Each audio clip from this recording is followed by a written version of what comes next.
Handa na ba ang inyong mga puso para sa isang kwentong susubok sa tatag ng isang babae? Isang magandang araw po sa inyong lahat, mga minamahal naming tagapakinig. At muli, samahan niyo ako sa isa na namang paglalakbay ng buhay at pag-ibig. Sinasabi nilang, ang pinakamasakit na pagtataksil ay nagmumula sa mga taong pinagkatiwalaan mo ng buong buo. Pero paano kung ang mismong lason na idinulot ng kanilang kataksilan ang siya palang magiging gamot para mahanap mo ang tunay mong halaga? Halina't pakinggan natin ang kwento ni Liwayway. Nanginginig ang kamay ni Liwayway habang hawak niya ang itim na ballpen. Tila ba ang simpleng bagay na yon ay may bigat na 100 libra. Sa harap niya, sa ibabaw ng makintab na lamesang mahogani ng abogado, nakalatag ang isang piraso ng papel na siyang magiging katapusan ng 10 taon ng kanyang buhay. Ang kanilang divorce papers. Naramdaman niya ang titig ng 3 tao sa silid.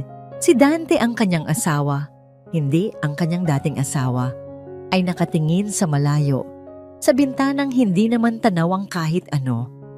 Malamig ang kanyang mga mata, walang emosyon, na para bang isa lamang siyang estranghero sa isang transaksyon sa negosyo.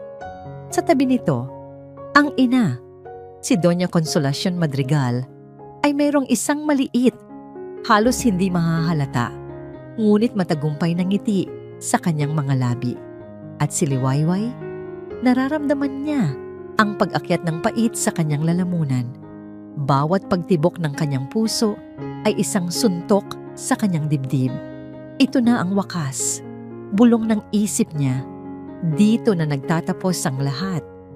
Sa isang hiningang malalim, ibinaba niya ang dulo ng ballpen sa papel, sa espasyong nakalaan para sa kanyang pangalan. Sa pagdampi ng tinta, tila isang patak ng lason ang kumalat sa buong papel. Binubura ang lahat ng kanilang pinagsamahan. Ang mga pangako, ang mga pangarap, ang pag-ibig na minsan niyang inakalang panghabang buhay. Liwayway Ilustre. Isang pirma na sumira sa kanyang pagiging madrigal. Nang matapos, marahan niyang itinulak palayo ang papel. Walang nagsalita. Tanging ang marahang tunog ng aircon ang pumupuno sa nakabibinging katahimikan. Tapos na, sabi ng abogado sa wakas. Bago ayusin ang mga papeles, tumayo si Doña Consolacion. Ang kanyang postura ay puno ng pagmamataas. Mabuti naman at natapos na ang dramang ito. Dante, halika na. Marami pa tayong kailangang gawin. Tumayo rin si Dante, hindi man lang sumulyap kay Liwayway. Para sa kanya, tapos na ang lahat. Isa na lamang siyang abala sa nakaraan. Ang biyahe pa uwi sa mansyon sa Valle Verde Estates ay ang pinakamahaba at pinakatahimik sa buhay ni Liwayway. Siya ay nakaupo sa likod, habang nasa harap si Dante at Doña Consolacion na nag-uusap tungkol sa mga plano na para bang wala siya roon. Bawat salita nila ay parang karayom na tumutusok sa kanyang puso. Pagpasok nila sa malaking gate ng mansyon, ang bahay na minsan niyang tinawag na tahanan, isang malamig na takot ang gumapang sa kanyang dibdib. Hindi ito ang tahanan na kanyang inalagaan. Isa na itong teritoryo ng kaaway. At ang kaaway ay naghihintay sa sala. Nakaupo sa kanyang paboritong silyang kulay krema, na para bang siya ang reyna ng bahay, ay si Mariquit Flores.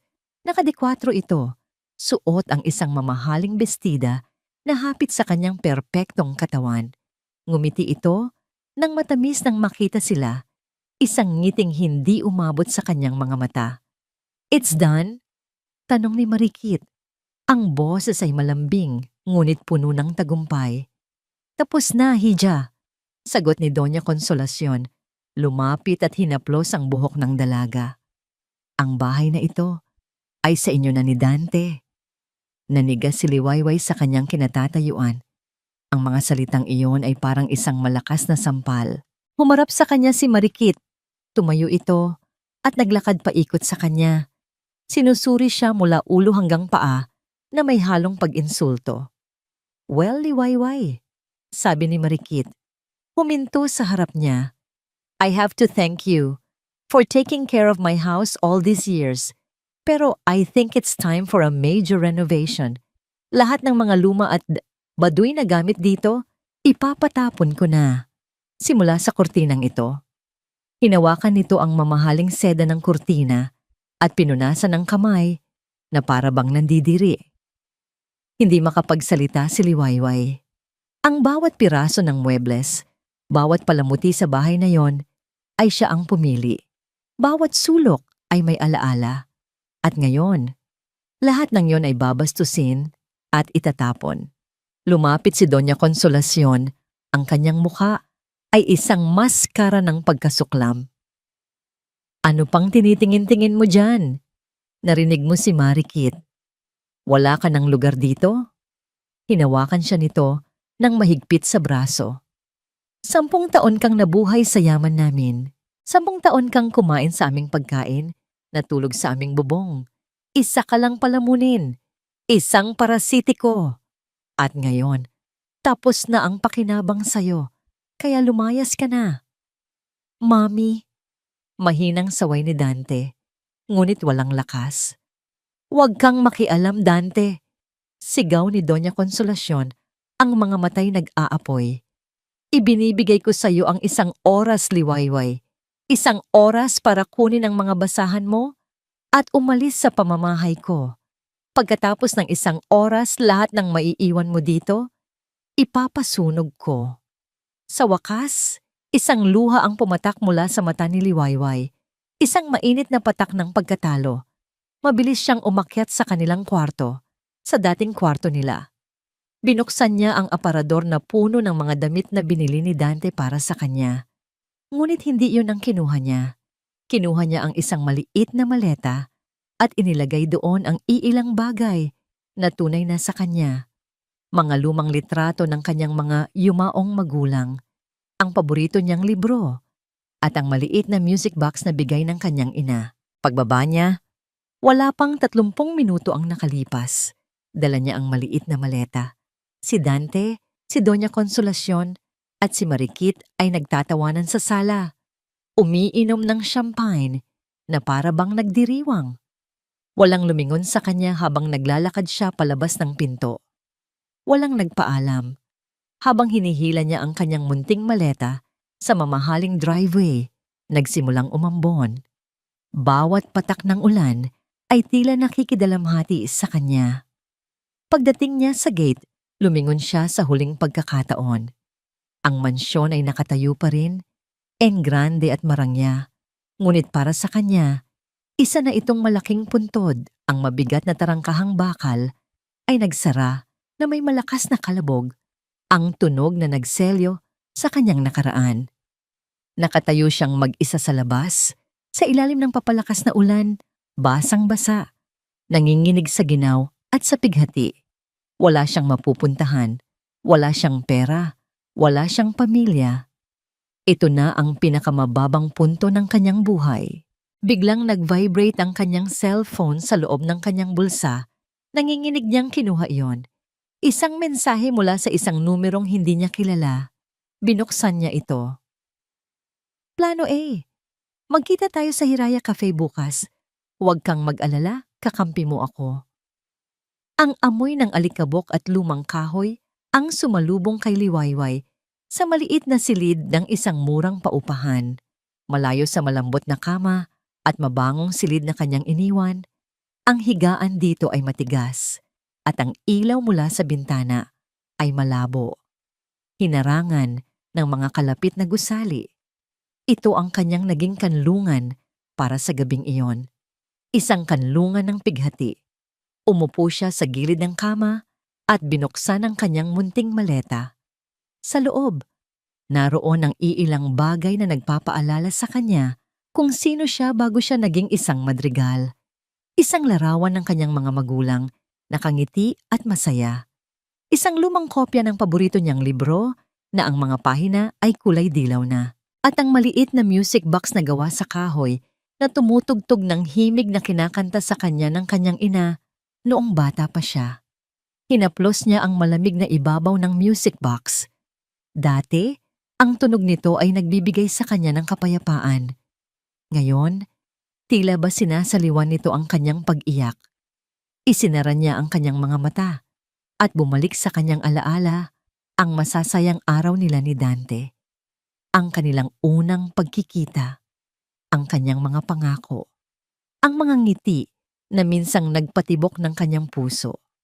Lahat ng iyon ay isa na lamang ngayong bangungot. Isang mapait na ngiti ang gumuhit sa kanyang mga labi. Ang pag-ibig na inakala niyang kalasag ay siya palang punyal na sumaksak sa kanyang likod. Iyak siya ng iyak hanggang sa wala ng luhang lumabas. Tanging hikbi na lamang ang narinig sa 4 na sulok ng silid. Doon, sa gitna ng kanyang kalungkutan, muli niyang binasa ang misteryosong text message. Plano A. Magkita tayo sa Hiraya Cafe bukas.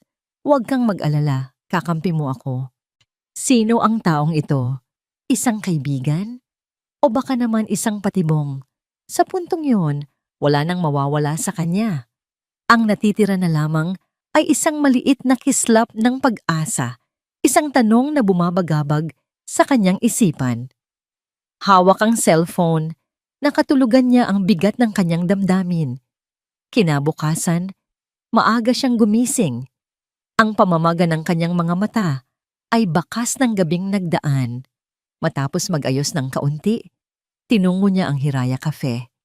Isa itong maliit ngunit maginhawang lugar na may amoy ng bagong timplang kape at tinapay. Humanap siya ng isang mesa sa sulok kung saan tanaw niya ang sinumang papasok. Ilang sandali pa, isang lalaking may edad na ang pumasok sa kafe. Maputi na ang buhok nito, may suot na makapal na salamin, at may bitbit na isang lumang leather briefcase. Naglakad ito ng may bahagyang kumpas, at sa kabila ng kanyang edad, may talas sa kanyang mga mata. Nagtama ang kanilang paningin, at isang magaan na ngiti ang sumilay sa labi ng matanda. Lumapit ito sa kanyang mesa. Miss Liwayway Ilustre, tanong nito sa isang mahinahon ngunit magalang na boses. Tumango lamang si Liwayway, puno ng pagtataka. Ako si Mateo. Mateo Reyes. Umupo ito sa silyang nasa tapat niya. Marahil ay hindi mo na ako natatandaan. Ako ang dating chief accountant ng Sinagtala Realty. Biglang nagbalik sa alaala ni Liwayway ang pangalan. Si Mr. Mateo, isang matapat at mahusay na empleyado na bigla na lamang tinanggal ni Doña Consolacion. 5 taon na ang nakalipas dahil sa isang maliit na pagkakamali na hindi naman nito kasalanan. Naaalala ko po kayo, sabi ni Liwayway. Ano po ang... Hindi niya natapos ang kanyang sasabihin. Inilapag ni Mr. Mateo ang kanyang briefcase sa mesa, binuksan ito at inilabas ang isang makapal na folder na puno ng mga dokumento. Ibinigay niya ito kay Liwayway. Alam ko ang ginawa nila sa iyo kahapon. Panimula ni Mr. Mateo. Ang kanyang boses ay seryoso na ngayon at alam kong ang nasa isip mo ngayon ay kung paano mo mababawi ang bahay sa Valle Verde. Tama ba ako? Tumango si Liwayway. Iyon lang naman ang tanging ari-arian na meron siyang alaala. Huwag, mariing sabi ng matanda. Ang bahay na yan ay isang patibong. Napakunot ang noo ni Liwayway. Ano po ang ibig ninyong sabihin? Binuksan ni Mr. Mateo ang folder. Sa loob ay may mga kopya ng mga opisyal na dokumento mula sa City Hall, mga blueprint at mga liham. Ilang buwan na ang nakalipas, bago ako tuluyang umalis sa kumpanya, may natuklasan akong impormasyon, isang malaking government project, isang bagong expressway na dadaan mismo sa puso ng Valle Verde Estates. Nanlaki ang mga mata ni Liwayway. Ang buong subdivision ay kasama sa expropriation plan ng gobyerno. Ibig sabihin, sa pilitan itong bibilhin ng gobyerno para sa proyekto at ang halaga ng bayad pinsala. Itinuro niya ang isang dokumento. Ay napakababa, halos barya lang kumpara sa tunay na halaga ng mga ari-arian doon.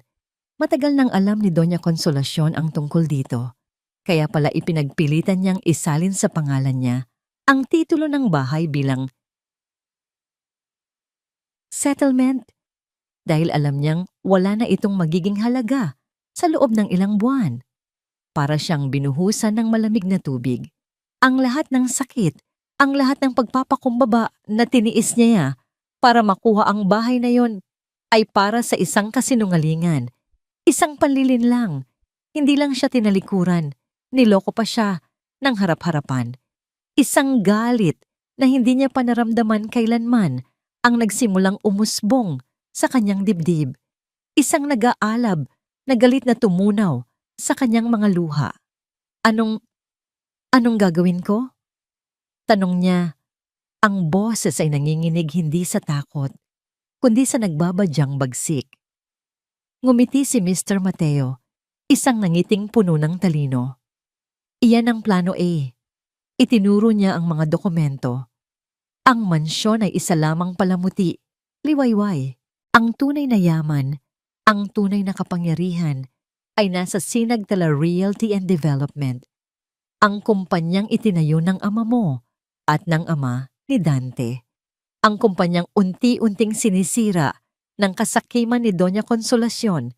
Tumingin ito ng diretso sa kanyang mga mata. Huwag mong habulin ang bahay, Hija. Habulin mo ang kaharian. Ang mga salitang yon ay tumatak sa isip at puso ni Liwayway. Isang bagong pinto ang nagbukas. Hindi isang pinto ng paghihiganti na puno ng puot, kundi isang pinto ng hustisya, isang pinto patungo sa muling pagbangon. Paano? Iyon na lamang ang lumabas sa kanyang bibig. May kinuha si Mr. Mateo mula sa kanyang bulsa, isang listahan ng mga pangalan at numero ng telepono. Nang ako'y paalisin, marami akong naging kaibigan sa kumpanya. Mga maliliit na shareholders na, tulad ko, ay hindi na rin masaya sa pamamalakad ni Doña Consolacion. Gusto na nilang magbenta ng kanilang shares. Kung makukumbinsi mo sila, kung magagamit mo ang perang natitira sa'yo bilang panimula, maaari nating simulan ang pagbawi sa kung ano ang nararapat na sa'yo. Ibinigay niya ang listahan kay Liwayway. Ang manipis na papel na yon ay tila mas mabigat pa kaysa sa divorce papers na pinirmahan niya kahapon. Ito ang kanyang desisyon. Ito ang kanyang magiging laban. Mananatili ba siyang biktima o tatayo siya at lalaban para sa kanyang kinabukasan? Pagkaalis ni Mr. Mateo, naiwan si Liwayway sa Hiraya Cafe na hawak ang listahan. Ang manipis na papel na yon ay tila may bigat ng ginto at bakal, ang bigat ng isang pangako at ang bigat ng isang digmaan. Bumalik siya sa kanyang inuupahang silid, hindi na ang babaeng talunan na umiyak buong gabi. Ang pighati ay naroon pa rin, isang malamig na bato sa kanyang dibdib. Ngunit ngayon ay nababalutan na ito ng isang bagong damdamin, isang malamig at matatag na determinasyon. Tiningnan niya ang kanyang reflection sa madilim na salamin. Ang babaeng nakatingin pabalik ay may mga matang namamaga sa kaiiyak, buhok na walang ayos at balikat na nakakuba sa bigat ng problema. Hindi ito ang reyna ng kaharian, bulong niya sa sarili, pero siya ang magtatayo nito. Kinabukasan, sinimulan niya ang kanyang misyon. Ang unang pangalan sa listahan ay si G. Albert Fuentebella, isang retiradong guro na nagmamay-ari ng maliit na porsyento ng shares. Ayon kay Mr. Mateo, matagal na itong gustong magbenta para sa pagpapagamot ng kanyang asawa. Nagkita sila sa isang maliit na karinderya, malayo sa mga magagarang restaurant na dati niyang pinupuntahan. Murder si Liwayway ng kape habang hinihintay ito. Naramdaman niya ang pamamasa ng kanyang palad at ang marahang panginginig ng kanyang boses. Nang batiin niya ang matandang lalaki, ito ang unang pagkakataon na gagawin niya ang isang bagay na ganito. Walang Dante na gagabay sa kanya. Walang Doña Consolacion na magdidikta. Siya lang. Magandang araw po, G. Fuentebella. Panimula niya. Sinisikap na maging kalmado. Ikaw ba ang asawa ni Dante Madrigal? Tanong ng matanda. May pag-aalinlangan sa kanyang mga mata. Ako po si Liwayway Ilustre. Mariin niyang sagot. Idiniin ang kanyang sariling apelido. Dati po akong asawa ni Dante. Nakita niya ang pagbabago sa ekspresyon ng matanda. Mula sa pagdududa, patungo sa simpatya. Ipinakita niya ang kanyang alok. Isang presyo na bahagyang mas mataas sa kasalukuyang market value ng shares. Hindi siya ng bola o ng uto. Simple at direkta niyang ipinaliwanag na nais niyang mag-invest sa kumpanyang minana rin niya mula sa kanyang ama. Alam mo, Hija, sabi ni J. Fuentebella matapos ang ilang sandali ng pag-iisip, matagal ko nang hindi gusto ang takbo ng sinagtala. Mula nang si Konsolasyon na ang laging nasusunod, tila puro pagpapasikat na lang ang inaatupag. Nakakalimutan na nila ang mga maliliit na empleyado. Tumingin ito kay Liwayway. Sa'yo ko ibebenta ang shares ko dahil nakikita ko sa iyong mga mata ang sinseridad na matagal nang nawala sa pamilyang yon. Nang pirmahan nila ang kasulatan, isang pakiramdam ng tagumpay ang dumaloy sa buong pagkatao ni Liwayway. Maliit na hakbang lamang iyon, ngunit para sa kanya, para iyong pag-akyat sa unang baitang ng isang napakataas na hagdanan. Ang mga sumunod na linggo ay ginugol niya sa isang lugar na hindi niya inakalang babalikan niya. Ang pampublikong aklatan. Araw-araw mula umaga hanggang hapon, nakalubog siya sa mga libro tungkol sa corporate law, stock market at business management. Ang mga terminong dati ay naririnig niya lang kay Dante. Dividends, mergers, acquisitions ay unti-unti niyang inintindi. May mga gabing halos hindi na siya natutulog. Binabasa ang bawat report ng kumpanya na nakuha ni Mr. Mateo para sa kanya. Habang lumalalim ang kanyang kaalaman, lumalago rin ang kanyang kumpiyansa. Isang hapon, habang pauwi, napadaan siya sa isang salon. Napahinto siya at tiningnan ang kanyang sarili sa salamin ng bintana. Ang mahaba niyang buhok na laging pinupuri ni Dante na sumisimbolo sa pagiging mahinhin at sunod-sunuran niyang asawa ay tila isang tanikala mula sa nakaraan. Pumasok siya sa loob. Gupitin ninyong maikli, sabi niya sa baklang stylist, walang pag-aalinlangan. Yung mukhang seryoso, yung mukhang handang lumaban. Kasabay ng paglagas ng kanyang buhok sa sahig ay ang pakiramdam ng paglaya. Pagtapos noon, dumiretso siya sa isang department store at ginamit ang natitirang pera para bumili ng iilang pares ng damit. Matatalinong blazers, slacks, at mga sapatos na may mababang takong. Simple, professional, at malayo sa mga mamahaling bestida na ipinapasuot sa kanya ni Doña Konsolasyon na parang manika. Nang tumingin siyang muli sa salamin, ibang babae na ang kanyang nakita. Ang mga mata niya ay hindi na puno ng luha, kundi ng talas at determinasyon. Ang kanyang postura ay tuwid, ang kanyang nangiti ay hindi na pilit, kundi isang senyales ng kapangyarihan. Gabi-gabi, tumatawag siya kay Mr. Mateo para mag-ulat. Bawat share na kanyang nabibili ay isang maliit na tagumpay. "Kamusta, Liwayway?" tanong ni Mr. Mateo sa kabilang linya isang gabi. "Nasa atin na po ang 15%, Mr. Mateo." Sagot niya, isang bakas ng pagmamalaki ang maririnig sa kanyang boses. Narinig niya ang paghanga sa boses ng matanda. "Napakagaling, Hija. Mag-iingat ka. Baka may makapansin sa mga galaw natin." Ngunit huli na para sa babala. Kinabukasan, habang naghahanda siya para sa isa na namang pakikipagkita, nakatanggap siya ng isang email mula sa isa sa mga stockbroker na tumutulong sa kanya. Ang subject, Urgent Trading Activity. Nanginginig niyang binuksan ito. Maikli lang ang mensahe. "Hi, Miss Ilustre. Just a heads up. My contact at the exchange mentioned that there have been internal inquiries from Sinagtala's main office regarding the recent unusual trading activity on their small block shares. Specifically, someone named Dante Madrigal has been asking questions." Biglang nanlamig ang buong katawan ni Liwayway.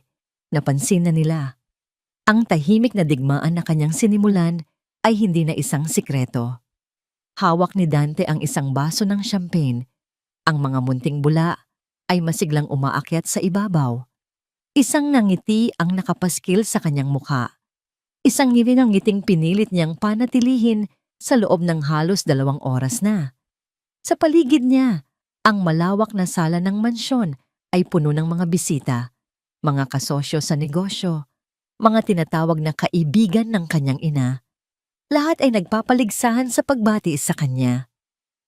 "Congratulations, Dante! A new chapter," sabi ng isang lalaking may malaking tiyan. Tinapik ang kanyang balikat. "You deserve to be happy, hiho." Bulong ng isang matandang babae na amoy mamahaling pabango. Ngumingiti lamang si Dante at tumatango. Masaya. Ito dapat ang nararamdaman niya. Malaya na siya kay Liwayway. Nasa tabi na niya ang maganda at batang si Marikit. Nakuha nila ang lahat. Ito ang tagumpay. Ngunit habang pinagmamasdan niya ang eksena, isang kakaibang kabag ang gumuguhit sa kanyang dibdib. Nakita niya ang kanyang ina, si Doña Consolacion, na parang isang reyna sa gitna ng mga panauhin. Ang bawat tawa ay mataginting at puno ng pagmamalaki. Sa kabilang dako, si Marikit naman ay parang isang nagniningning na hiyas. Suot ang isang pulang bestida na agaw pansin. Kinakausap ang mga bisita na para bang matagal na siyang ginang ng tahanan. Maganda silang tingnan. Perpekto. Pero bakit parang may mali? Bakit parang nanonood lang siya ng isang magarbong palabas? Lumapit si Marikit sa kanya. Isinukbit ang braso nito sa kanya. "Happy, darling?" tanong nito. Ang boses ay matamis na parang pulot. "Of course," sagot niya. Hinalikan nito sa pisngi. Ang labi nito ay malambot. Ngunit ang nangiti nito ay tila kasing tigas ng diamante. "I was thinking," bulong ni Marikit habang nakatingin sa malaking bintanang salamin na tanaw ang hardin sa likod. "That rose garden, it's so old-fashioned. Ang daming espasyo na nasasayang. We should have it demolished and build a swimming pool instead. An infinity pool. Mas bagay sa lifestyle natin, di ba?" Biglang nanlamig si Dante. Ang hardin ng mga rosas. Iyon ang santuwaryo ni Liwayway na aalala niya ang mga hapon na ginugugol nito doon. Matiyagang inaalagaan ang bawat bulaklak. Ang mga kamay ay may lupa. Pero ang mukha ay may ngiti. Iyon ang nag-iisang lugar sa bahay na tunay na nagpapakita kung sino si Liwayway. Tahimik, maganda, at mapag-aruga. Pero mahalaga yun kaya hindi niya natapos. Napatingin sa kanya si Marikit. Nawala ang tamis sa mga mata nito. Napalitan ng malamig na kislap. "Kay sino, Dante?" "Kay Liwayway." May bahid ng panunuyang sabi nito. "Wala na siya dito. Panahon na para burahin ang lahat ng bakas niya. It's my house now. Our house."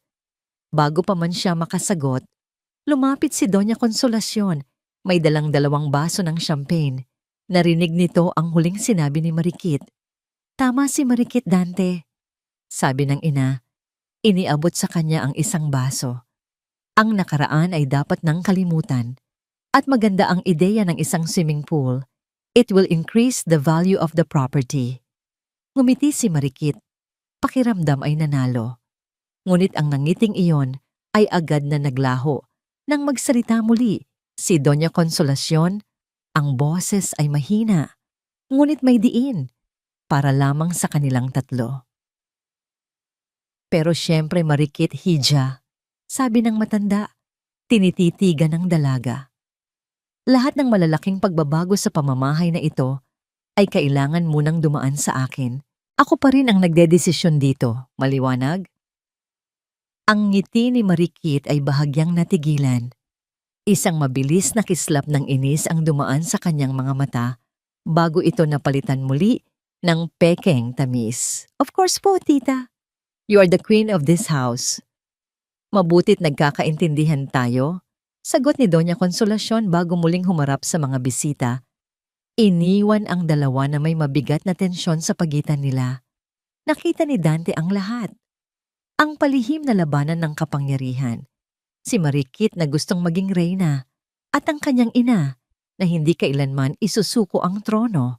At siya, nasa gitna siya. Isang hari na walang kaharian. Isang premyo na pinag-aagawan. Nagpaalam siya sandali at lumabas sa terasa. Kailangan niya ng hangin. Mula doon, tanaw niya ang hardin ng mga rosas ni Liwayway. Ang mga bulaklak ay namumukadkad sa ilalim ng liwanag ng buwan. Naalala niya ang isang gabi. Pagod siya mula sa trabaho at sinalubong siya ni Liwayway hindi ng mga tanong o reklamo, kundi ng isang tasa ng mainit na tsa at isang tahimik na ngiti. Ang kapayapaan na dala nito ay isang bagay na hindi niya mahahanap sa maingay na pagdiriwang sa loob. Nagkamali ba ako? Tanong niya sa sarili. Ito ba talaga ang kaligayahang hinahanap ko? Agad niyang iwinaksi ang isiping iyon. Lasing lang siguro siya. Masyadong maraming champagne. Bumalik siya sa loob, pilit ng ngumiti, at muling gumanap sa kanyang papel. Nang matapos ang gabi at makaalis na ang huling bisita, ang mansyon ay naiwan sa katahimikan na puno ng amoy ng alak at pabango. Habang nagliligpit ang mga kasambahay, isa sa kanila ang lumapit kay Doña Consolacion. "Ma'am," sabi ng katulong, may paggalang na iniabot ang isang kulay brown na sobre. May nag-iwan po nito sa gate kanina. Galing daw po sa opisina ng City Hall. Mukhang importante. Kinuha ito ni Doña Consolacion. Nakasulat sa sobre ang mga salitang urgent at notice of emergency community assembly. Tiningnan niya ito nang may pagkadismaya na para bang isa itong basura na dumunggis sa kanyang malinis na bahay. "Ano to, Dante?" tanong niya sa anak. Sumilip si Dante. "Mukhang may pagpupulong daw po sa community hall, ma." Mga tsismosa lang na walang magawa sa buhay ang umaattend dyan, sabi ni Doña Consolacion. Walang pakialam niyang pinunit ang sobre sa gitna. Hindi man lang binasa ang nilalaman. Inilukot niya ang papel at inihagis sa basurahan. Wala tayong panahon para sa mga ganyang kabalbalan. Bumalik siya sa pag-upo sa kanyang silya, kontentong humigop mula sa kanyang baso. Hindi niya alam na ang kapirasong papel na yon, na ngayon nakahalo na sa mga tira-tirang pagkain at basyong bote, ang siyang selyo ng kanilang kapahamakan. Ang email ay parang isang bombang sumabog sa tahimik na silid ni Liwayway. Dante Madrigal has been asking questions. Ang pangalan ng kanyang dating asawa ay tila lason na gumapang mula sa screen ng laptop, nagpapaalala sa kanya na ang kalaban ay gising at nagmamasid. Ang oras ay nagiging kalaban niya. Isang malamig na kaba ang kanyang naramdaman, ngunit agad niya itong sinupil. Pinalitan ito ng isang matalas na pagkaalerto. Hindi na ito ang panahon para matakot. Ito na ang panahon para maging mas tuso. Agad niyang tinawagan si Mr. Mateo. "Napansin na po nila tayo," sabi niya sa telepono. Walang paligoy-ligoy. Si Dante, nagtatanong na siya tungkol sa mga maliliit na transaksyon.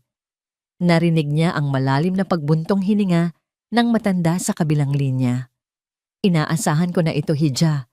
Hindi habang buhay malilingid sa kanila ang ating mga galaw. Kailangan nating kumilos ng mas mabilis. Ang susunod na target natin ay ang pinakamalaki at pinakamahirap."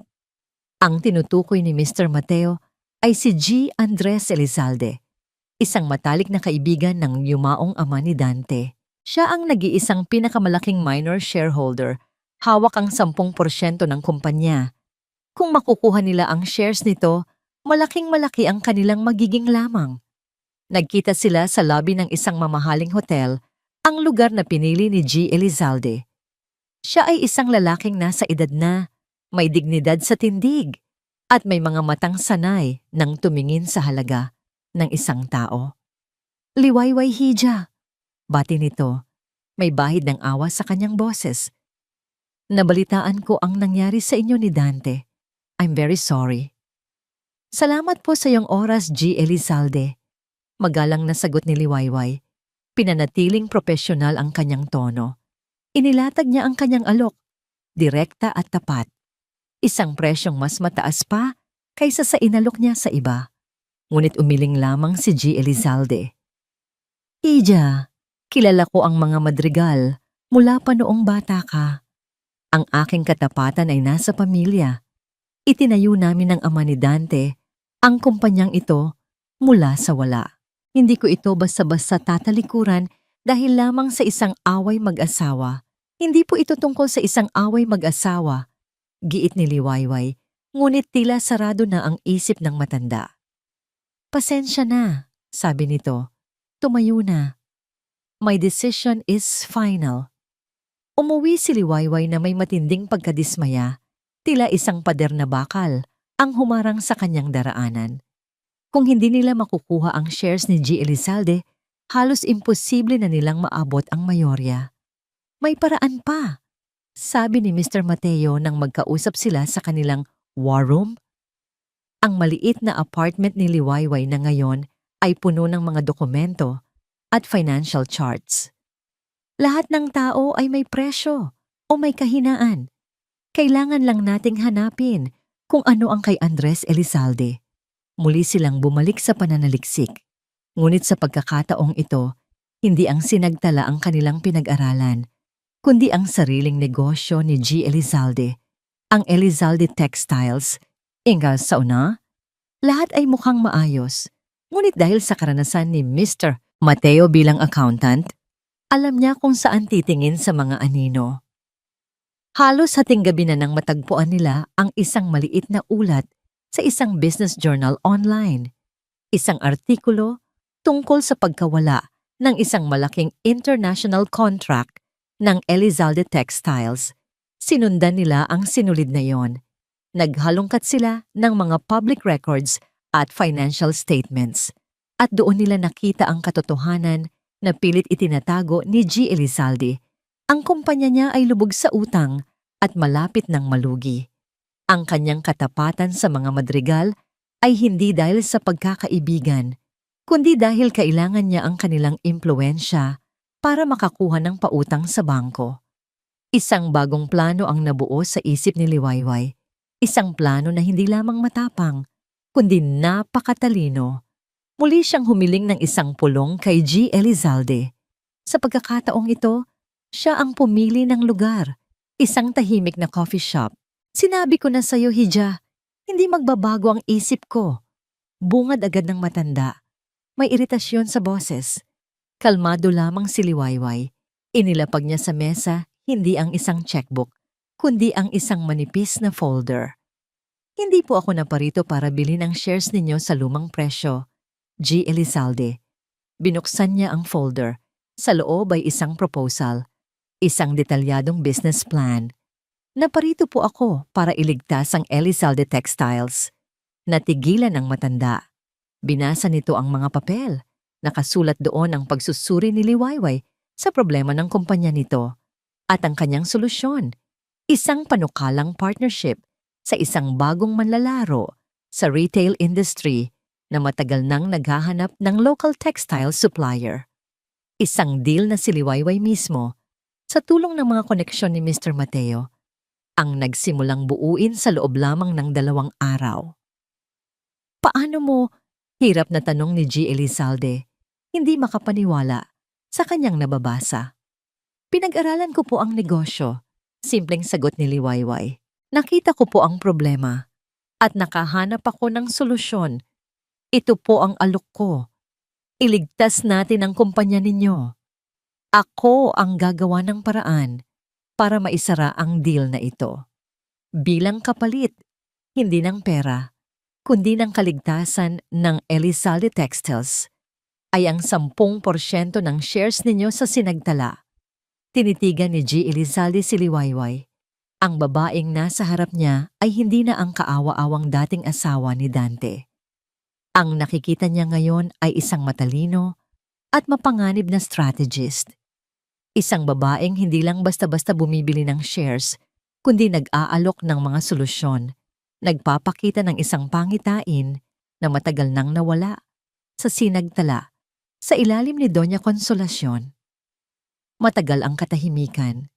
Sa wakas, isinara ni G. Elizalde ang folder. Inilahad nito ang kanyang kamay. "Naaalala ko sa iyo ang iyong ama," sabi nito. Isang bagong paggalang ang maririnig sa kanyang boses. Mayroon din siyang ganitong talino at tapang. Deal! Nagkamay sila. Ang pakikipagkamay na yon ay hindi lang pagsasara ng isang kasunduan. Ito ay ang paglipat ng katapatan. Sa isang iglap, hawak na ni Liwayway ang 45% ng kumpanya. 5% na lang ang kulang. Pag-uwi niya, puno ng pananabik. Nag-vibrate ang kanyang telepono. Isang text message mula kay Mr. Mateo. "Liwayway, narinig mo na ba? May ipinatawag na emergency community meeting sa Valle Verde bukas ng gabi. Mukhang may malaking anunsyo." Biglang tumigil ang pagtibok ng puso ni Liwayway. Ang dalawang laban, ang laban para sa kumpanya at ang laban na nagsimula sa mansyon, ay malapit ng magsalubong. "Inuulit ko, Doña Consolacion, kailangan po kayong dumalo. Required po ang lahat ng homeowners." Ang boses ng presidente ng Homeowners Association sa kabilang linya ay magalang ngunit may diin, at iyon ang lalong ikinainis ni Doña Consolacion. "At inuulit ko rin, Mr. President," sagot niya. Ang bawat salita ay matalas na parang bubog. "Marami akong mas importanteng bagay na dapat asikasuhin kaysa sa makipagtsismisan sa mga kapitbahay kong walang magawa. Kung ano man yang anunsyo ninyo, ipadala nyo na lang sa email." "I'm sorry, Donya, pero personal po itong kailangang marinig ng lahat. May mga representatives po mula sa city government. Kung hindi po kayo makakapunta, mapipilitan po kaming..." Sige na, sige na." Putol niya puno ng pagkainis. "Pupunta ako. Pero siguraduhin ninyong importante yan. Kung hindi, malilintikan kayong lahat sa akin." Ibinagsak niya ang telepono. Anong klaseng kabastusan ito? Sino sila para pilitin ang isang Doña Consolacion Madrigal? Tumingin siya sa salamin, inayos ang kanyang mamahaling bestida at ang kanyang perpektong buhok. Para sa kanya, ang pagpunta sa community hall ay parang pagbaba mula sa kanyang trono para makihalubilo sa mga karaniwang mamamayan. Isang malaking abala. Gabi na nang dumating siya sa community hall. Ang lugar ay siksikan, ang hangin ay puno ng bulungan at haka-haka. Naglakad siya papasok na taas noo, ang bawat hakbang ay nagpapahiwatig ng kanyang estado sa buhay. Ang mga tao ay tumabi para bigyan siya ng daan, ang iba ay bumabati ng may paggalang, ang iba naman ay nagbubulungan sa kanyang likuran. Binaliwala niya silang lahat at humanap ng upuan sa harap, malayo sa mga ordinaryong residente. Nagsimula ang pulong, nagsalita ang HOA President, puros paligoy-ligoy na pasasalamat. Walang pakialam si Doña Consolacion. Tiningnan niya ang kanyang relong Cartier. 10 minuto na ang nasasayang sa buhay niya. Hanggang sa tumayo ang isang lalaking nasa katanghalang gulang, nakasuot ng barong, at ipinakilala ang sarili bilang isang kinatawan mula sa City Planning and Development Office. Doon lamang siya nagkaroon ng kaunting interes. Inilawan ng isang malaking screen sa likod ng entablado. Ipinapakita ang mapa ng kanilang lungsod. Nagsimulang magsalita ang lalaki tungkol sa isang bagong proyektong magpapaunlad daw sa ekonomiya ng rehiyon, ang New Metro Access Expressway. "This project is a vital part of our city's future," sabi ng lalaki sa isang formal at walang emosyong boses. "It will connect the industrial zones to the main highways, easing traffic and promoting faster trade." May mga pumalakpak, ngunit si Doña Consolacion ay nanatiling walang kibo, pinagmamasdan ng mapa. Isang makapal na pulang linya ang iginuhit sa mapa, nagpapakita ng daraanan ng expressway. Ang pulang linya ay gumapang, palapit ng palapit sa lokasyon ng kanilang subdivision. "And now," patuloy ng lalaki, We come to the most crucial part of this project, the right-of-way acquisition. Pinalaki niya ang isang bahagi ng mapa, ang buong Valle Verde Estates, at ang nakamamatay na pulang linya ay tumawid. Mismo sa gitna nito, isang kolektibong paghinga ng pagkagulat ang narinig mula sa mga tao. Ayon sa Republic Act 172 o ang Right-of-Way Act, paliwanag ng lalaki, ang gobyerno ay may kapangyarihang kunin ang mga pribadong ari-arian para sa mga proyektong pampubliko sa kondisyon na babayaran ang mga apektadong residente ng just compensation base sa kasalukuyang market value na itinakda ng gobyerno. Biglang nagsimula ang kaguluhan. Anong ibig sabihin ni MB niyan? Sigaw ng isang lalaki mula sa likod. Hindi niyo pwedeng kunin ang bahay namin. Sigaw ng isang babae. Tila hindi narinig ng kinatawan ng gobyerno ang mga protesta. Itinuro niya ang isa pang dokumento sa screen. Isang listahan ng mga halaga. Ang just compensation para sa bawat ari-arian. Nahanap ng mga mata ni Doña Consolacion ang address ng kanilang mansyon. At sa tabi nito, ang halaga. Isang halaga na napakaliit, na halos katawa-tawa. Hindi nito kayang bilhin kahit ang isang maliit na condominium unit sa syudad. Ito ay isang insulto. Isang pandurugas. Ang lahat ng kanyang pinaghirapan. Ang paninira kay Liwayway, ang pagmamanipula kay Dante, ang pag-agaw sa mansyon ay para sa wala. Ang kanyang tropeo, ang kanyang korona, ay isa lamang palang basag na banga. Nagsimula na ang sigawan at pagmumura sa loob ng hall. Ang mga taong kanina lang ay magagalang na kapitbahay ay nagmistulang isang galit na hayop. Ang iba ay umiiyak. Ang iba ay nanununtok sa hangin. Ngunit si Doña Consolacion ay hindi makagalaw. Nakaupo lang siya. Ang kanyang mukha ay kasing puti ng papel. Ang kanyang mga kamay, na kanina lang ay kalmadong nakapatong sa kanyang kandungan, ay nanginginig na ngayon. Ang tunog sa paligid niya ay unti-unting humina. Napalitan ng isang malakas na ugong sa loob ng kanyang tainga. Niloko ako. Paulit-ulit na sinasabi ng kanyang isip. Pinaglaruan ako. Sa gitna ng kaguluhan, sinubukan niyang tumayo para makalabas, para makahinga. Habang hirap siyang makipagsiksikan sa mga nagpapanik na tao, napadako ang kanyang tingin sa may pintuan sa likuran ng hall. At doon, nakita niya ito. Nakatayo sa dilim, malayo sa kaguluhan, ay si Liwayway. Nakasimple itong itim na blazer, maikli ang buhok, at kalmado ang ekspresyon. Hindi ito mukhang gulat. Hindi ito mukhang nag-aalala. Nakatayo lang ito roon. Tahimik na pinagmamasdan ang lahat ng nangyayari. Nang magtama ang kanilang mga mata, sa gitna ng magulong silid, isang maliit na ngiti ang sumilay sa labi ni Liwayway. Hindi isang ngakong ngiti ng kaligayahan, isang ngiti na malamig, matalas, at puno ng tagumpay. Isang ngiti na nagsasabing, alam ko, matagal ko nang alam, at ito ang simula pa lamang. Sa sandaling iyon, naintindihan ni Doña Consolacion ang lahat. Hindi ito kamalasan, hindi ito aksidente, ito ay isang plano. At siya ay pumasok mismo sa bitag. Ang biyahe pauwi mula sa community hall ay isang nakabibinging katahimikan. Si Doña Consolacion, na kanina lang ay parang isang bulkan na sumabog, ay nakaupo na ngayon. Sa tabi ni Dante, hindi kumikibo. Ang tingin ay blangko. Nakatuon sa madilim na kalsada sa unahan. Ang kanyang katahimikan ay mas nakakatakot kaysa sa kanyang mga sigaw. Para siyang estatwang yari sa yelo. Ngunit sa loob, alam ni Dante, nag-aalab ang isang impyerno. Pagdating nila sa mansyon, ang balita ay nauna na sa kanila.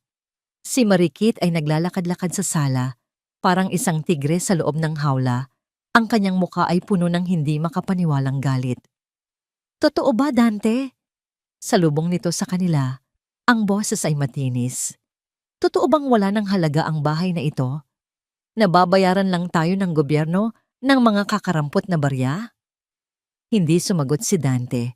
Anong isasagot niya? Itinapon niya ang susi ng kotse sa mesa. Ang tunog nito ay umalingaw-ngaw sa malaking bahay na tila ba isa ng mausoleo. Sumagot ka! Sigaw ni Marikit. Oo, totoo. Sa wakas ay sumabog si Doña Consolacion. Ang kanyang mga mata ay nalilisik na ngayon. Hinarap ang dalaga. Totoo. At anong gagawin mo ngayon, ha? Iiwan mo na ba ang anak ko ngayong wala ka nang makukuhang palasyo mula sa kanya? Natigilan si Marikit. Halatang tinamaan sa sinabi ng matanda. Hindi yan totoo, tita. Ang sa akin lang, paano na ang mga plano natin? Ang mga pangarap natin? Mga pangarap. Humalakak si Doña Consolacion, isang tawang walang saya, puno ng pait. Ang pangarap mo ay pera. Pera na ngayon ay wala na. Nagsimula ang isang umaatikabong pagtatalo. Bawat salita ay sandata. Bawat akusasyon ay lason. Pinapanood lang sila ni Dante. Pakiramdam niya ay lalong lumiliit sa gitna ng dalawang nag-uumpugang bato. Nawala na ang pagmamahal, ang lambing. Ang natira na lamang ay ang hubad na katotohanan ng kanilang relasyon. Isang transaksyon na ngayon ay nalugi. Kinabukasan, nagsimulang umulan ng mga problema. Ang unang dumating ay ang tawag mula sa bangko. Ang mansyon na ginamit nilang collateral para sa isang malaking business loan ay kailangan na ngayong i-re-evaluate. At dahil sa balita ng expropriation, ang halaga nito ay bumagsak. Kailangan nilang magbayad ng malaking halaga sa loob lamang ng 30 araw. Kung hindi ay mapi-freeze ang kanilang mga assets. Sunod-sunod na ang tawag. Mga credit card companies, mga supplier. Ang telepono sa mansyon ay walang tigil sa pagriring. Bawat tunog ay tila isang martilyong pumupukpok sa huling pako ng kanilang kabaong. Sinubukan ni Doña Consolacion na gamitin ang kanyang impluensya. Tinawagan niya ang lahat ng kanyang kaibigan sa mataas na lipunan. Mga politiko, mga negosyante, mga kapwa niya Donya. Ngunit isa-isa, lahat sila ay umiwas. Ang iba ay hindi sinasagot ang tawag. Ang iba naman ay nagbibigay ng mga dahilan. Sa mundo ng mayayaman, ang isang nalulunod na barko ay iniiwasan, hindi tinutulungan. Ang kapangyarihan ni Doña Consolacion na akala niya ay gawa sa bakal, ay gawa lang pala sa papel na natunaw sa unang patak ng ulan. Samantala, si Marikit ay nag-iba ng taktika. Hindi na siya sumisigaw. Naging malambing siyang muli, ngunit sa isang paraang mas nakakatakot. Darling, bulong niya kay Dante isang gabi, habang nakahiga sila. Alam kong stress ka, pero kailangan nating maging praktikal. Baka pwede mo munang ilipat sa pangalan ko yung kotse mo. O kaya bigyan mo ako ng cash. Para lang may hawak ako, para may security, just in case. Tinitigan ni Dante si Marikit. Ang magandang mukha na minsan niyang sinamba ay mukha na ngayon ng isang buwitreng naghihintay na mamatay ang kanyang biktima. Pera na naman, Marikit. Sa gitna ng lahat ng ito, pera pa rin ang iniisip mo. Of course! Ano ang gusto mong isipin ko? Sagot nito, nawala na ang pagkukunwari. Ipinagpalit ko ang lahat para sa'yo. Iniwan ko ang dati kong buhay dahil pinangakuan mo ako ng magandang kinabukasan. Ngayon, anong ibibigay mo sa akin? Utang? Problema? Minahal kita, sigaw ni Dante. At minahal din naman kita, sigaw pabalik ni Marikit. Pero ang pagmamahal, Dante, hindi nakakain. Hindi yan nakakapagbayad ng bills. Ang away na yon ang pinakamatindi sa lahat. Lahat ng baho, lahat ng sikreto, lahat ng hinanakit ay lumabas. Sa wakas, nakita ni Dante ang tunay na kulay ni Marikit. Hindi ginto, kundi kalawang. Sa gitna ng kanyang desperasyon, habang naghahalongkat siya ng mga dokumento sa opisina ng kanilang bahay, naghahanap ng kahit anong pwedeng ibenta, isang folder ang nahulog mula sa estante. Mga lumang papeles, Mga papeles ni Liwayway. Binuklat niya ito. Sa loob, nakita niya ang isang kopya ng isang lumang insurance policy. Isang life insurance policy na kinuha ni Liwayway noong mga unang taon ng kanilang pagsasama. At sa ilalim ng beneficiary, nakasulat ang kanyang pangalan, Dante Madrigal. Isang ideya ang pumasok sa kanyang isip. Isang ideya na kasing desperado at kasing sama ng kanyang sitwasyon. Paano kung kakausapin niya si Liwayway? Aaminin niya ang lahat. Magmamakaawa siya. Hihingi siya ng tulong. Baka may natitira pa itong awa para sa kanya. Baka ang babaeng sinaktan niya ng lubos ang siya palang magiging tanging kaligtasan niya. Nanginginig niyang kinuha ang kanyang telepono at hinanap ang numero nito. Ang numerong matagal na niyang binura pero hindi sa kanyang memorya. Nagring ito ng ilang beses. Akala niya ay hindi na nito sasagutin. Ngunit sa wakas, isang pamilyar ngunit malamig na boses ang kanyang narinig. Hello? Ang boses sa kabilang linya ay pamilyar. Ngunit ang bigat at desperasyon na dala nito ay bago sa pandinig ni Liwayway. Tila ba ang Dante na nagsasalita ngayon ay anino na lamang ng mayabang at aroganteng lalaki na huli niyang nakausap sa opisina ng abogado. Nakatayo si Liwayway sa gitna ng kanyang maliit at pansamantalang opisina, isang inupahang espasyo na pinagtulungan nilang ayusin ni Mr. Mateo. Ang mga pader ay puno ng mga whiteboard na may mga diagram ng daloy ng korporasyon at mga listahan ng mga target na assets. Ang mesa niya ay natatambakan ng mga financial report at legal documents. Ito ang kanyang bagong mundo. Isang mundong malayo sa hardin ng mga rosas, ngunit dito, siya ang may kontrol. Dante? Sagot niya. Ang kanyang boses ay kalmado at kontrolado. Walang bakas ng galit. Walang bakas ng awa. Tila ba kausap niya lamang ang isang malayong kakilala. Liwayway. Way. Narinig niyang sabi nito. Ang paggamit ng kanyang lumang palayaw ay tila isang desperadong pagsubok na ibalik ang nakaraan. Salamat at sinagot mo. Ang boses nito ay garalgal, basag. Alam kong wala na akong karapatan pero kailangan ko ng tulong mo. Hindi sumagot si Liwayway. Hinayaan niya lang itong magsalita. Hinayaan niyang ilabas nito ang lahat ng bigat na kanyang dinadala. Nakinig siya habang isinasalaysay ni Dante ang lahat. Ang tungkol sa expropriation, ang utang sa bangko, ang pag-abandona sa kanila ng kanilang mga kaibigan, ang pagbagsak ng kanilang mundo. Isang kwento ng trahedya na, kung sa ibang pagkakataon, ay maaaring nakakuha ng kanyang simpatya. Ngunit habang siya'y nakikinig, isang alaala ang biglang pumasok sa kanyang isip.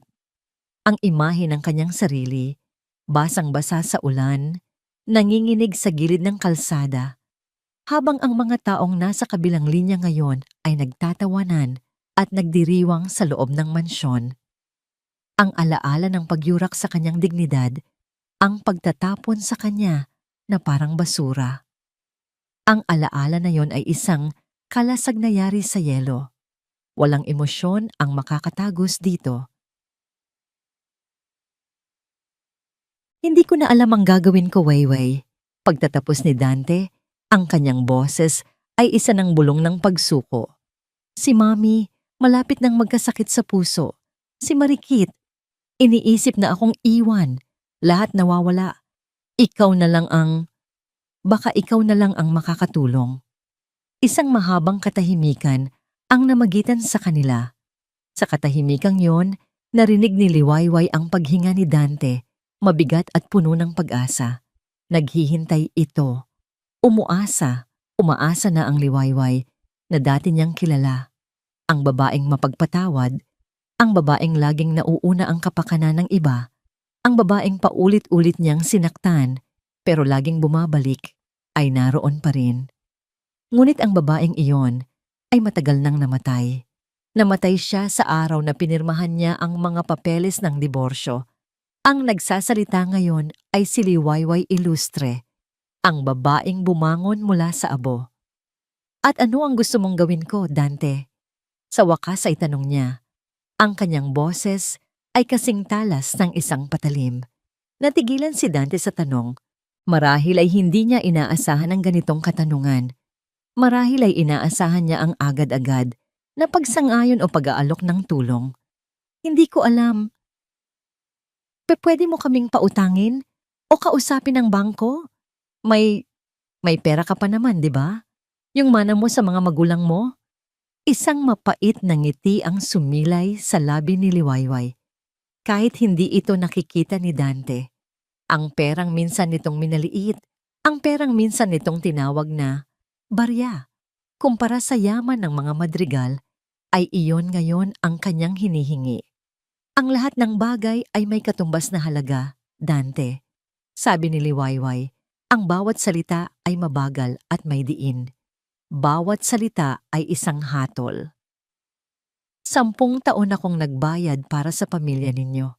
Nagbayad ako gamit ang aking mga pangarap, ang aking pagkatao, ang aking kaluluwa. At sa tingin ko, sobra-sobra na ang naibayad ko. Narinig niya ang biglaang pananahimik sa kabilang linya. Ang desperadong pag-asa ay napalitan ng malamig na katotohanan.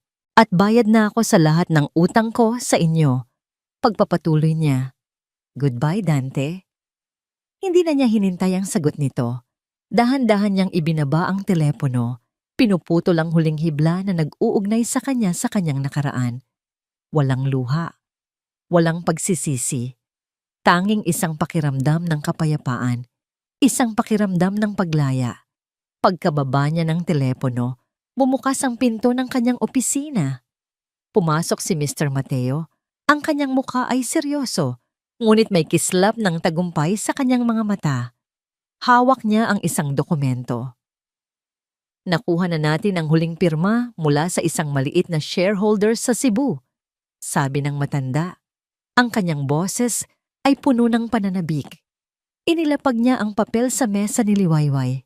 Lahat-lahat, nasa atin na ang 51% Liwayway. Tumingin si Liwayway sa dokumento. Pagkatapos ay tumingin siya kay Mr. Mateo. Ang tawag ni Dante ay isa lamang multo mula sa nakaraan. Ang nasa harap niya ngayon ang kanyang kinabukasan. Oras na, sabi ni Liwayway. Ang kanyang boses ay matatag at puno ng awtoridad. Oras na para ipatawag ang isang emergency board meeting. Ang conference room ng Sinagtala Realty and Development ay malamig at tahimik. Isang uri ng katahimikan na nagbabadya ng isang paparating na bagyo. Ang mahabang lamesang gawa sa dark mahogany ay sumasalamin sa mga seryosong mukha ng mga board members. Sa isang dulo ng mesa, sa kabisera, nakaupo si Doña Consolacion Madrigal. Sa tabi niya ay si Dante. Pumasok sila sa silid na yon na may dalang isang desperadong plano. Ang kumbinsihin ang board na i-liquidate ang ilang minor assets ng kumpanya. Ibebenta nila ang ilang lupain at maliliit na gusali para makalikom ng perang pambayad sa bangko at pansalba sa kanilang personal na pagkalugi. Ito na ang kanilang huling baraha, ngunit may kakaiba sa atmosfera ng silid. Ang mga board members na dati ay tuta lamang ni Doña Consolacion ay hindi makatingin ng diretso sa kanya. Mayroon silang mga tinging nag-aalangan, tinging may halong awa at tinging may takot. Good morning, panimula ni Doña Consolacion. Sinisikap na panatilihin ang kanyang awtoridad kahit na ang kanyang boses ay may bahagyang panginginig. I called this emergency meeting because of an urgent financial matter. Bago pa man niya matapos ang kanyang sasabihin, tumayo ang corporate lawyer ng kumpanya, isang lalaking nasa edad 50 na may mukhang hindi maipinta. With all due respect, Doña Consolacion, sabi ng abogado, ang kanyang boses ay formal at walang bahid ng anumang pagkiling. There is another, more pressing matter that needs to be addressed first. According to our corporate bylaws, an emergency meeting can also be called upon by a shareholder who has acquired a majority stake in the company. Napakunot ang noo ni Doña Consolacion. What are you talking about? I am the majority shareholder. Umiling ang abogado. Not anymore, ma'am. As of yesterday evening, our records show a significant change in share ownership. There is a new majority shareholder. Isang nakabibinging katahimikan ang bumalot sa silid. Tumingin si Dante sa kanyang ina. Ang mukha nito ay nagpapakita ng lubos na pagkalito. Sino? Paano? Ang mga tanong ay malinaw na mababasa sa kanyang mga mata. Naalala niya ang kanyang pagtatanong tungkol sa mga maliliit na transaksyon, ngunit inakala niyang wala lang iyon. Isang malaking pagkakamali. Sino? Tanong ni Dante. Ang kanyang boses ay halos hindi marinig. Sino ang bumili ng shares? Hindi sumagot ang abogado. Sa halip, lahat ng mata ay napako sa malaking pinto ng conference room at sa isang hudyat na tila galing sa isang pelikula. Dahan-dahan itong bumukas. Unang pumasok si Mr. Mateo Reyes, ang lalaking minsan ay tinanggal ni Doña Consolacion na parang basura. Tumayo siya sa gilid ng pinto. Ang kanyang muka ay seryoso, ngunit may bakas ng matamis na paghihiganti. Sumunod na pumasok si G. Andres Elizalde, ang matapat na kaibigan ng pamilya, na yumuko lamang ng bahagya sa kanila bago tumayo sa kabilang gilid. At pagkatapos, pumasok siya. Si Liwayway Ilustre. Ang babaeng pinalayas nila mula sa kanilang tahanan ay naroon ngayon, nakatayo sa bukana ng kanilang kaharian. Suot niya ang isang eleganteng itim na pantsuit na nagpapatingkad sa kanyang kapangyarihan. Ang kanyang buhok ay maikli at nakaayos ng propesyonal. Ang kanyang mukha ay kalmado. Ang kanyang mga mata ay matalas na parang mga agila. Tinitingnan sila isa-isa. Walang bakas ng luha, walang bakat ng kahinaan. Ang babaeng pumasok sa silid na yon ay hindi ang asawang inaapi. Siya ay isang reyna na handang bawiin ang kanyang trono. Naglakad siya papasok, ang marahang tunog ng kanyang mga takong sa marmol, na sahig ang tanging maririnig sa silid. Lahat ng board members ay napatayo, bilang tanda ng paggalang, o marahil, bilang tanda ng takot sa bagong kapangyarihan. Hindi makagalaw si Dante sa kanyang upuan. Tila ba isang multo mula sa nakaraan ang kanyang nakikita? Ngunit ang multong ito ay totoo. At nagliliyab sa lakas, si Doña Consolacion naman ay napanganga. Ang kanyang mga mata ay nanlalaki sa hindi makapaniwalang pagkagimbal. Ang babaeng minata niya, ang babaeng tinawag niyang parasitiko, ay narito ngayon para agawin ang lahat sa kanya. Nagpatuloy sa paglakad si Liwayway hanggang sa marating niya ang kabilang dulo ng mesa, ang kabisera, kung saan nakaupo si Doña Consolacion. Hindi siya nagsalita. Tinitigan niya lang ang kanyang dating biyenan, isang malamig at makahulugang titig. Naintindihan ni Doña Consolacion, iyon ay hindi isang pakiusap. Iyon ay isang utos. Nanginginig na tumayo si Doña Consolacion. Umurong mula sa silya na parabang ito'y nag-aapoy. Dahan-dahang umupo si Liwayway sa upuan ng kapangyarihan. Inilapag niya ang kanyang maliit na portfolio sa mesa at tiningnan ang lahat ng mga taong naroon bago muling ibinalik ang kanyang tingin sa namumutlang mag-ina. Isang maliit na ngiti ang sumilay sa kanyang mga labi. Isang ngiting hindi nakita ni Dante kailanman. Isang ngiting puno ng kontrol, talino, at hustisya. "Let's begin the meeting, shall we?" Sabi niya, ang kanyang boses ay malinaw at matatag. Umaalingaw-ngaw sa buong silid. Sinisira ang katahimikan at sinisilyuhan ang kanilang kapalaran. Hindi na nakayanan ni Doña Consolacion ang bigat ng lahat, ang pagkatalo, ang kahihiyan, ang pagbagsak mula sa kanyang trono. Isang malakas na sigaw ang kumawala mula sa kanyang lalamunan, isang sigaw ng isang nasugatang hayop. Sinungaling, magnanakaw. Sigaw niya, Itinuturo ang nanginginig na daliri kay Liwayway. Ahas ka! At pagkatapos ng mga salitang yon, ang kanyang mga mata ay pumuti at ang kanyang katawan ay bumagsak sa sahig na walang malay. Ang kaguluhan sa conference room ay mabilis na naayos. Habang isinusugod sa ospital si Doña Consolacion na nagtamo ng mild stroke dahil sa matinding stress, ang emergency board meeting ay nagpatuloy. Sa ilalim ng pamumuno ni Liwayway, lahat ay naging maayos at mabilis. Walang sigawan, walang debate, tanging isang malamig at efisyenteng pagpapatupad ng mga pagbabago. Sa unang araw niya bilang bagong chairperson at CEO ng Sinagtala Realty and Development, naramdaman agad ng buong kumpanya ang pagbabago. Ang unang memo na ipinalabas ni Liwayway ay naglalaman ng 2 direktiba. Una, ang pagbabalik sa pwesto ni Mr. Mateo Reyes bilang Chief Financial Officer na may kasamang back pay at karagdagang benepisyo.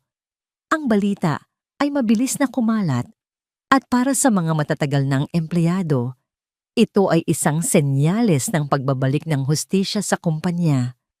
Pangalawa, isang agarang pagtaas ng sahod ng 10% para sa lahat ng rank and file employees, isang bagay na matagal nang ipinagkakait ni Doña Consolacion. Naglakad si Liwayway sa bawat departamento ng opisina, hindi bilang isang reyna na nagpapakita ng kapangyarihan, kundi bilang isang leader na gustong makilala ang kanyang mga tauhan. Binati niya sila isa-isa, tinawag ang ilan sa kanilang mga pangalan na kanyang natatandaan mula sa mga files na pinag-aralan niya. Ang takot at pag-aalinlangan sa mga mata ng mga empleyado ay unti-unting napalitan ng paggalang at pag-asa. Nakita nila sa kanya, hindi lang ang dating asawa ni Dante Madrigal, kundi isang bagong pinuno na may puso at talino. Habang itinatayo ni Liwayway ang kanyang bagong kaharian, ang kaharian naman ng mga Madrigal ay tuluyan ng gumuho. Sa mansyon sa Valle Verde, na ngayon ay may nakapaskil ng Notice of Expropriation sa gate, nagahari ang isang nakakabinging katahimikan, si Marikit, nang malaman na hindi lang ang mansyon ang nawala, kundi pati na rin ang buong kumpanya ay hindi na nagsayang ng oras. Habang si Dante ay nasa ospital, nagbabantay sa kanyang ina, tahimik na inimpake ni Marikit ang kanyang mga gamit. Kinuha niya ang lahat ng kaya niyang dalhin, mga alahas, mga designer bags, at ang natitirang pera sa kanilang joint account. Nang dumating si Dante sa bahay, pagod at wasak ang kalooban, nadatnan niya ang isang aparador na walang laman at isang dresser na wala na ang mga mamahaling pabango. Sa ibabaw ng kama, nakapatong ang engagement ring na ibinigay niya. Sa tabi nito, isang maikling sulat. Dante, I'm sorry, I can't do this. This is not the life I signed up for. Good luck. Walang luha, walang galit. Tanging isang malamig na pakiramdam ng kawalan ang naramdaman ni Dante. Hinawakan niya ang singsing. Ang brilyanteng dati ay sumisimbolo sa kanilang pagmamahalan ay isa na lamang ngayong malamig na bato. Inihagis niya ito sa pader at ang tunog ng pagtama nito ay tila isang huling hiyaw ng kanyang kabiguan. Sa ospital, ang kondisyon ni Doña Consolacion ay stable, ngunit ang kanyang dating bagsik ay nawala na. Ang stroke ay nag-iwan sa kanya ng bahagyang paralysis sa kaliwang bahagi ng kanyang katawan. Ang dati matapang at palautos niyang boses ay isa na lamang ngayong mahinang bulong. Nakahiga lang siya sa kama, nakatingin sa kisame, ang kanyang mga mata ay blangko, puno ng mga multo ng nakaraan at ng nawalang kayamanan. Si Dante ang nag-asikaso sa lahat. Siya ang kumausap sa mga doktor. Siya ang naghahanap ng paraan para bayaran ang mga gastusin sa ospital.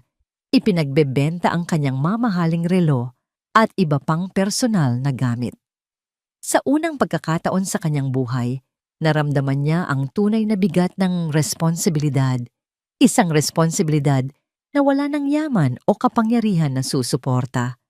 Isang hapon, habang binabantayan niya ang kanyang natutulog na ina, isang mensahero mula sa isang law firm ang dumating. Iniabot nito sa kanya ang isang sobre. Galing ito sa mga abogado ni Liwayway. Nanginginig niyang binuksan ito. Inaasahan ang isang demand letter, isang kaso, isang huling pako sa kanilang kabaong. Ngunit sa loob, hindi iyon ang kanyang nakita. Nakalagay doon ang isang dokumento, isang deed of sale, isang maliit na condominium unit sa isang disenteng lugar sa syudad, fully paid na, at sa ilalim, isang kasulatan na nagsasabing isinasalin ang pagmamay-ari nito sa pangalan ni Dante Madrigal. Walang sulat, walang paliwanag, tanging ang dokumento lamang. Hindi ito isang gawa ng awa.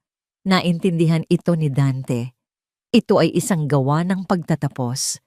Sa pamamagitan nito, pinuputol na ni Liwayway ang lahat ng posibleng dahilan para muli silang magkaroon ng ugnayan. Hindi niya sila tinutulungan dahil sa pagmamahal. Binibigyan niya sila ng isang panimula para hindi na siya kailanman gambalain pa. Ito ang huling bayad sa lahat ng sakit na idinulot nila.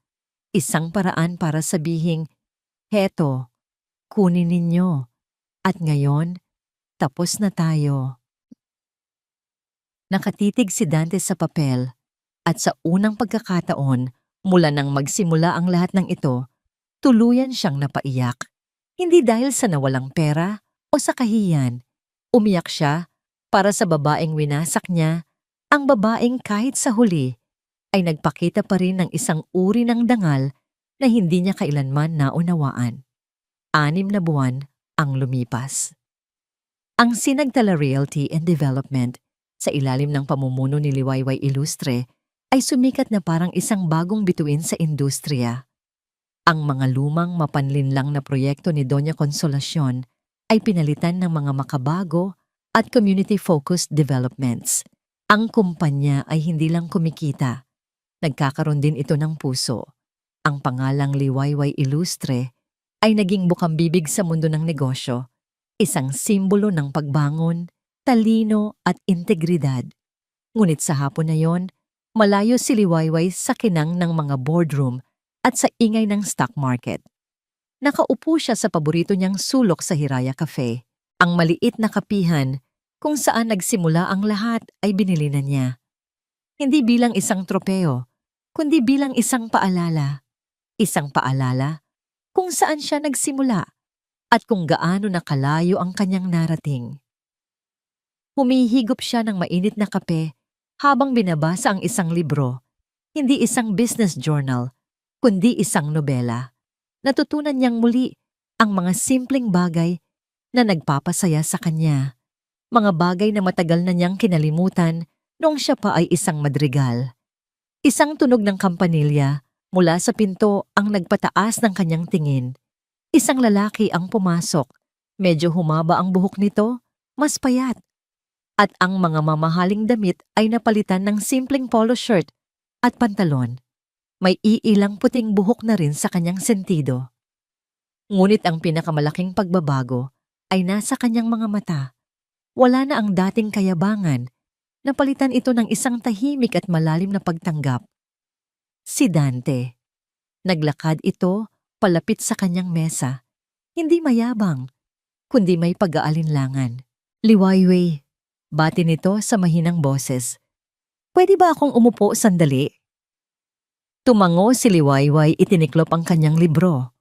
Umupo si Dante sa tapat niya, ipinatong ang kanyang mga kamay sa mesa. Napansin ni Liwayway na ang mga kamay na dati laging malinis at makinis ay mayroon ng ilang kalyo. Kamusta ka na? Tanong ni Dante. Mabuti naman, sagot ni Liwayway. Ikaw? Okay lang. May trabaho na ako sa isang maliit na logistics company. Simpleng buhay. Tumingin ito sa kanya ng diretso. Nandito ako para magpasalamat. Para saan? Para sa condominium unit, sabi ni Dante. Hindi mo kailangang gawin yon, pero ginawa mo pa rin. Iniligtas mo kami ni Mommy mula sa wala. Hindi ko nahihingi ng tawad mo dahil alam kong wala akong karapatan. Gusto ko lang malaman mo na nagpapasalamat ako. Gusto ko lang tapusin ang lahat ng maayos. Sabi ni Liwayway, ang kanyang boses ay tapat. Para wala ng dahilan para lumingon papabalik. Tumango si Dante, tila naiintindihan ang ibig niyang sabihin. Si Mommy, medyo bumubuti na. Nagde-therapy siya. May mga araw na malinaw ang isip niya. At sa mga araw na yon, palagi niyang hinahanap ang hardin niya ng mga rosas. Isang mapait na ngiti ang sumilay sa labi ni Dante. Nakakatawa, no? Ang lahat ng yaman na inipon niya, ang isang simpleng hardin lang pala ang tunay na nagpasaya sa kanya. Isang katahimikan ang namagitan sa kanila, ngunit hindi ito ang dating nakakabingging katahimikan. Ito ay isang katahimikan ng pagtanggap. You deserve your success, Weiwei, sabi ni Dante sa wakas. At sa unang pagkakataon, narinig ni Liwayway ang buong pusong sinseridad sa kanyang boses.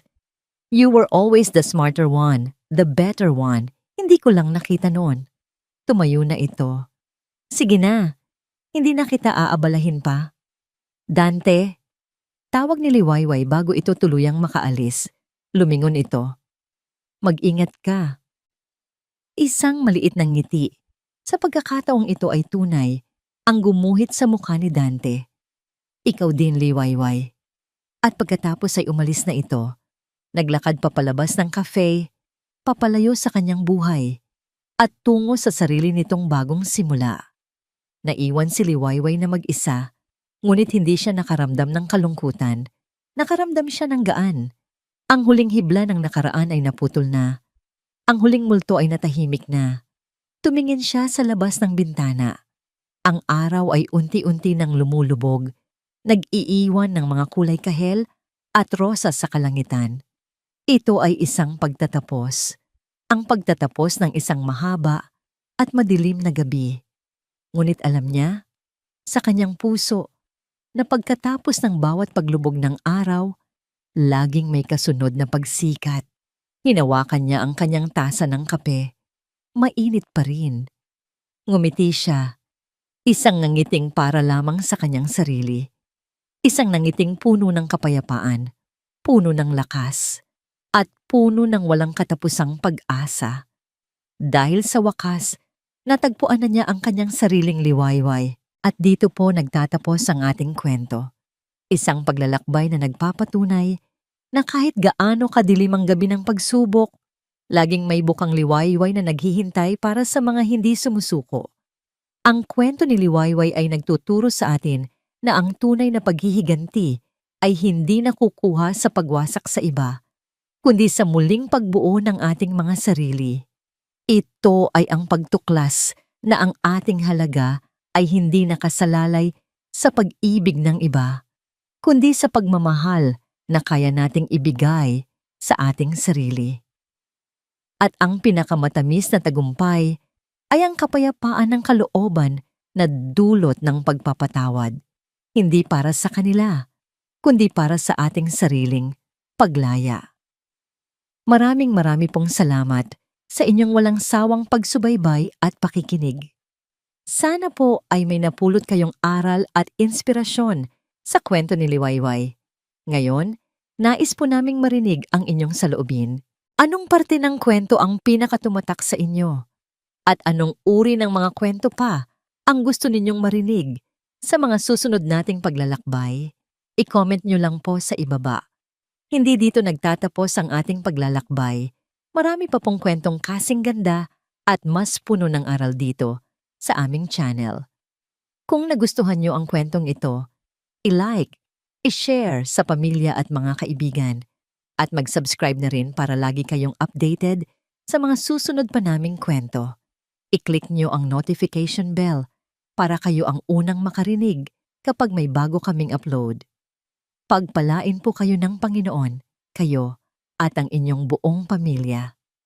Hanggang sa muli.